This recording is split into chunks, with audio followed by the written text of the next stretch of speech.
welcome, I guess, to your home away from home. Good to have another day at the Yum Center, right? And Absolutely. just kind of get us going, if you don't mind, some opening comments on the NCAA Sweet 16.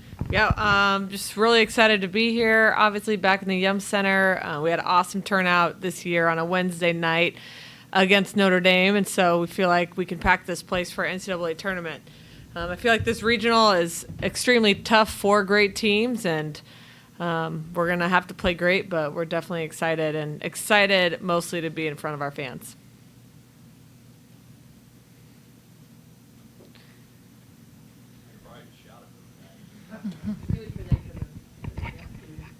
Hey, Danny, you talked about the pressure of like getting to the Yum Center after the last game. I mean, this is a group that's kind of used to the big stage. I thought it was surprising that was what you felt the most pressure for. Could you kind of explain that and like the build up to be back here after what you saw back against Notre Dame on that Wednesday?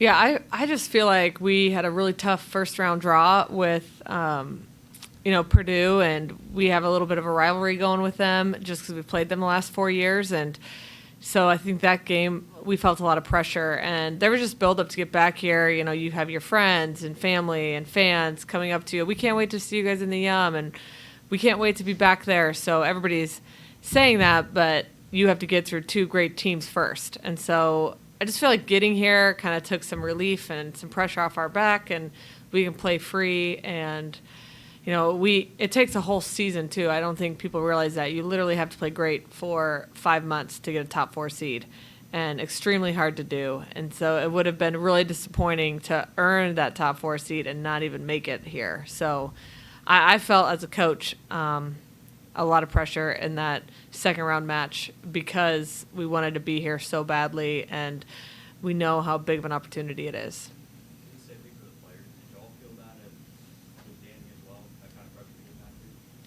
Yeah, I think so. There's always a little bit of pressure, and you're always anxious to like see who you have those first couple rounds. And I think we had trust in each other, and we kind of knew, okay, nothing's going to be easy from here on out. So I think we used that pressure to our advantage and really like took charge in that Purdue match, and that kind of gave us confidence heading into this weekend. Yeah, and especially since last time we played at the Yum, DeBeer wasn't able to play because of her injury. So I think that just kind of from a teammate standpoint made us all want to like work even harder just so we can get her on the floor at the Yum and experience such a great fan base. Talk about Baylor and where do you see the threat from Baylor's game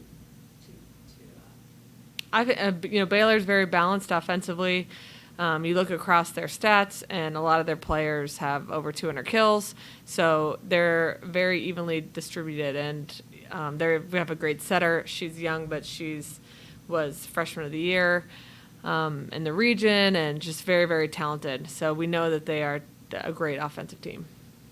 Do they remind you of any team that we've played this year? When you look at the girls, when you look at the film, do you see anybody that reminds you of? Honestly, for me, no. I'm just kind of taking it as like a new team, and I don't think we've played someone quite like them. And so, yeah, I think I'm not really comparing necessarily. One game at a time. Yeah. They compared us to Wisconsin. Okay. It's interesting. They're a little bigger than us. But. Yeah. You all have gotten used to the stage over the past few years. What have you taken from some of the big matches in the past that you think you can apply when you get to this stage of the tournament?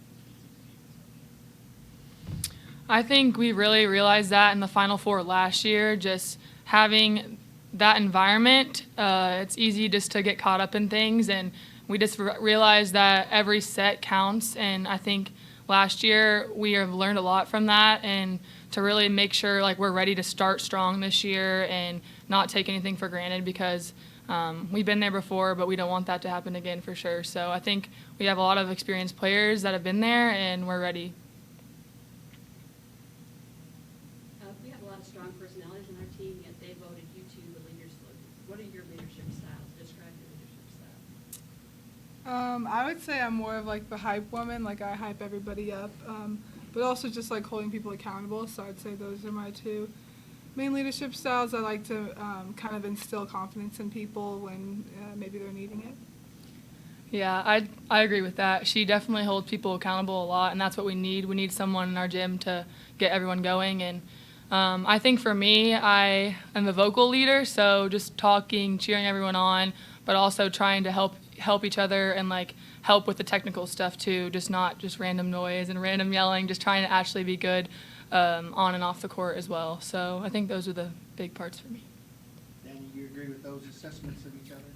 Of course, they're both great leaders, so I could give more examples, but I think they nailed it. Maya, she's we don't even have a nickname for her, but one of the best competitors you'll play with. So I think she definitely leads by example in that way. And I think Anna brings so much calmness to the court. It's like I always call Dabir my safety blanket. It's like when she's out there, I feel like we're going to do really well. So she's like the weighted blanket that you buy when you're going through a tough time.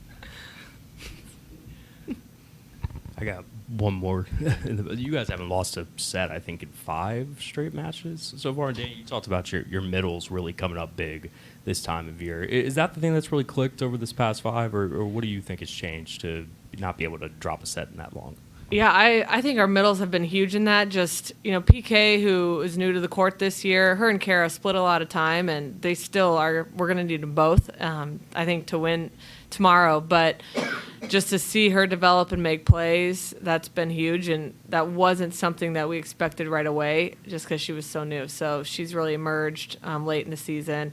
And then I think Amaya just being that M1 spot and being more and more reliable as the season's gone on, you can just rely to her to get a kill like we relied on Anna Stevenson. So that's been huge. And those were 2 technically new positions that we had to fill this year. And that's why it took a while for that to develop. And I think it's really helped our team and our offensive flow and just confidence.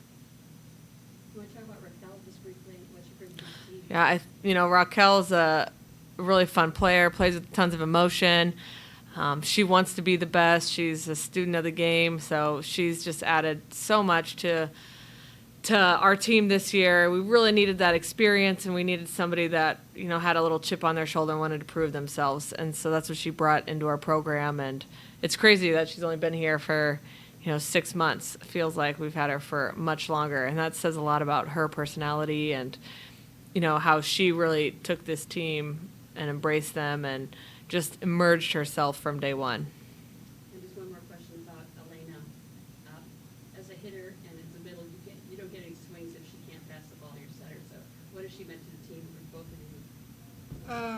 I would say for me, like you mentioned, I won't get good sets without Elena's digs. And even, if I get a touch on the block and I look back and think, oh, maybe someone's not going to get it, I look back and Elena's on the floor or running down to get it. So just having a libero that's going to put their body out there for any ball is really helpful just for anybody, I think. Yeah, we always say she does all the unseen things and doesn't always get the recognition, so we make sure to tell her a lot. Like, some of the plays she makes, no one gives her credit for, but they're insane plays that help us as a team. And I think it's important for her to know that because always the hitters, we always get a lot of the credit. And just having her back there brings us so much confidence. I trust that she's behind me, ready to take care of everything. And it's also nice that she used to be a setter, so we get those nice out-of-system sets, which are perfect every time.